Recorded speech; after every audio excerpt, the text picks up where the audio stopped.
it's Heather. Hey, so I'm back with another look. Today is football day at our house, and so we are actually getting ready to head downtown to the Colts game. So, woo! Go Colts. Gotta love your Colts. Or your home team, whichever you're rooting for. So anyway, I did this look today with the Naked palette, and then I added some blue to the underneath lash line for a little pop of color. So the top part's a little bit more neutral, bottom part has a little pop of color, and then added a pair of falsies and then a nude lip. So hopefully you like. Again, as always, if you do like the video, give me a thumbs up and subscribe below. And I do want to say thank you to the people who left comments last time. They meant so much, and I greatly appreciate them. So keep them coming. I greatly appreciate it. Hope you guys have a fantastic rest of your week, and I will see you soon. Bye.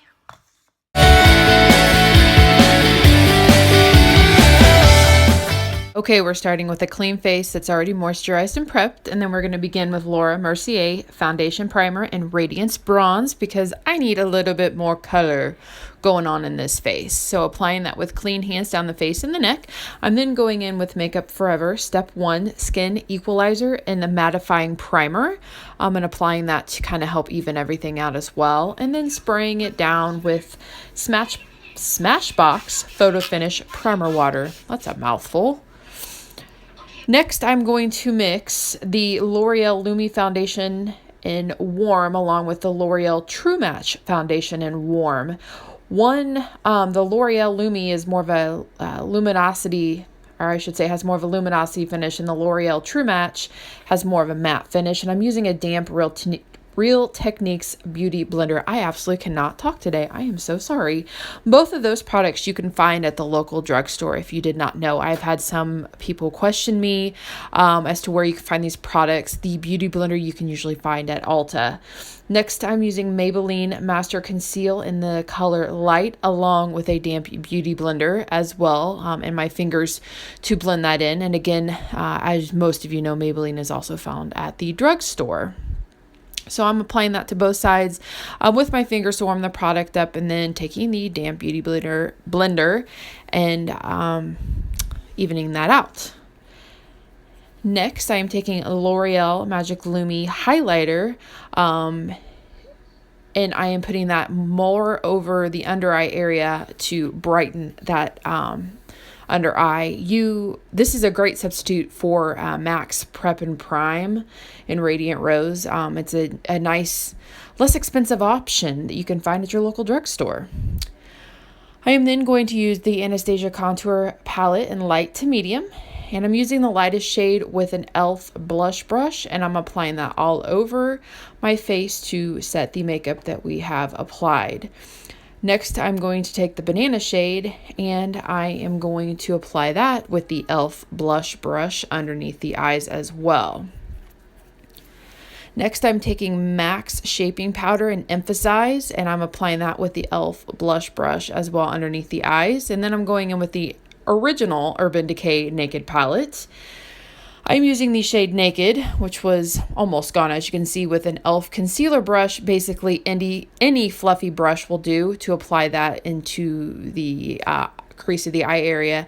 Next, I'm using a Sonia Kashuk brush. I'm so sorry, I don't have the clue what the name of it. It is gotten wiped off because I've used it so much. But any fluffy crease brush with the color Buck from the Naked palette, I'm applying that a little bit deeper into the eye socket.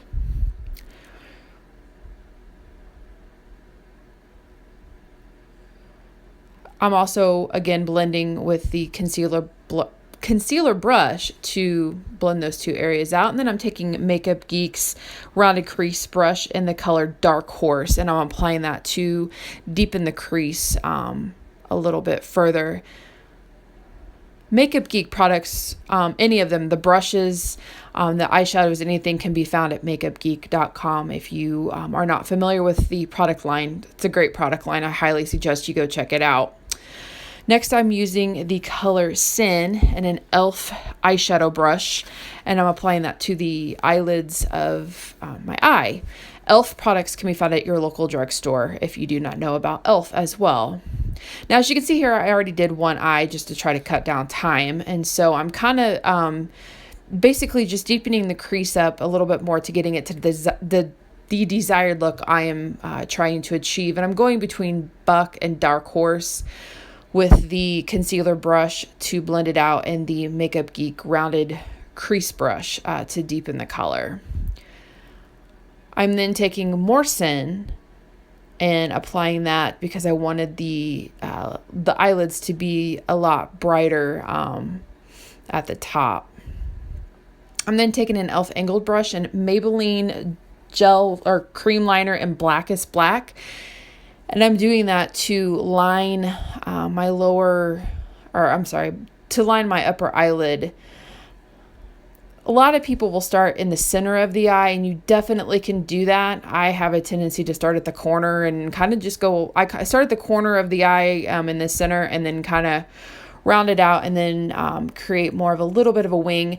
You can get as dramatic as you want with this. I personally don't think I look great with a super dramatic wing liner. I'm also here using the Loreal Pigment color tattoo in Brash Blue, and using a e.l.f. concealer brush to apply that to my lower eyelid. Back to what I was saying with the eyeliner and the wing liner, you can apply a wing as long or as high as you want. I personally don't think it looks good on me, so that's why it's not super far out. I'm applying the blue pigment to the lower eyelid with a concealer brush, and I just keep packing the color on until I get the desired look. I'm now using a Morphe M326 to apply the Maybelline cream liner in Blackest Black to my lower waterline and eye area. I know that looks thick in the corner, and I do kind of smudge that out a little bit, but going between the e.l.f. concealer brush with blue, that will even itself out and kind of smoke that out a little bit.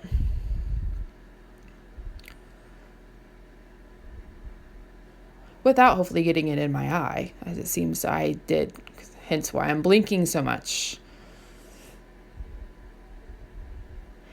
And if you have the problem that I had here, where you have a little bit of fallout, just take a wet makeup wipe and then clean the area up. You can always add more concealer on. Again, I'm adding more of the sin on the eyelid, and now I'm using the NYX brow pencil in Taupe to fill in my brows. As I was saying, normally when I do looks like this, I actually do my face makeup last. I do my eyes first, and I have the dropsies today because, as you can see, I just dropped my pencil. Anyway, but today I didn't, and so you can always clean things up if you need to. I'm now using Maybelline Brow Drama in Deep Brown to set the brows.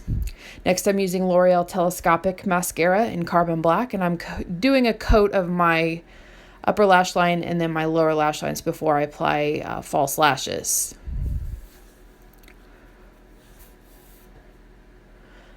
And as I'm sure you've heard from many, there are no rules to applying makeup. You just kind of do what works for you. What works for me may not necessarily work for you, and you might have to adapt different techniques to fit what you need. I'm now using Virgin from the Naked palette, and I'm using the Urban Decay Naked 3 J3G, the flat end of that brush to apply the highlighter to the brow bone. I'm now using Ardell Double Up lashes in the number 204, and I'm using Duo Eyelash Adhesive in clear.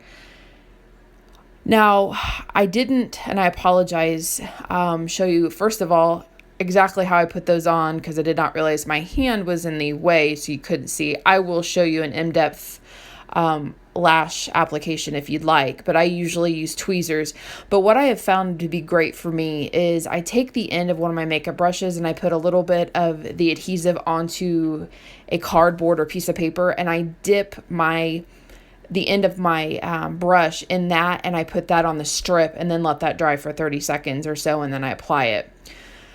So I'm using the Anastasia contour palette in light and medium, and I'm using that middle shade to contour and to contour my face. And as always, you do basically the threes. You start with the top, and basically you'll darken the areas that you want to create a shadow for. Make sure you get underneath the jawline and blend that down as well. I decided to do some baking today, so I used the high definition powder from Up Forever along with the Real Techniques beauty blender, and I decided to put that underneath the contour. Now what this will do is sharpen your actual contour. It kind of makes it so it doesn't look so muddy. Apply a thick layer. I probably didn't apply enough, or it actually was more than what it really looked like on camera. But I applied that on, and basically you just kind of finish up the rest of your face while applying it. You can do it to your contour, underneath your eyes. Again, will brighten your eyes even further. Also, it will set up your concealer and your makeup. Use a beauty blender or a makeup sponge if you have that. That will work as well. And any loose translucent powder can do this. And you basically just apply it like I'm doing right now. Let it sit for a couple minutes. Finish your face makeup. I'm using here Nars blush in Deep Throat. I absolutely love the names of Nars blushes. They thoroughly crack me up. But anyway, we're using a Bare Minerals face brush to apply that to the apples of the cheeks. And then I'm using Becca Cosmetics highlighter. And as you guys probably figured out, it's called Champagne Pop. I absolutely love this highlighter. It is my go-to favorite right now. It is a little bit more expensive, and there are other highlighters drugstore-wise. However, this has been absolutely by far my favorite one. I'm applying this to the cheekbones, the nose, upper lip, and the chin area just to brighten this central aspect of my face. And then I'm now going with an e.l.f. full face brush, and I'm removing the excess powder that I have applied with the Beauty Blender. And why I switched brushes to the Bare Mineral ones, I don't know. Now I'm using the Urban Decay Revolution lipstick in Naivete, however you say that, I'm sorry. And I'm applying that to my lips, as you can see. I'm then going to follow that with NYX Butter Gloss and Eclair to give it a little bit more of a shiny look. I don't wear matte lipsticks, I have to admit, too often. I sometimes like them if I'm wearing a darker color, but not when I'm wearing nude. So this is the final look, what the look looks like. Hopefully you like it. I again apologize for not showing you exactly how I did the lash, applying the lashes. Oh, and as you can see, I'm sure as you guys already know, I wanted to touch up and make that outer liner a little bit darker and go over the lashes. So I did that. And basically that's it. Hopefully, again, you guys enjoyed, and I will see you soon.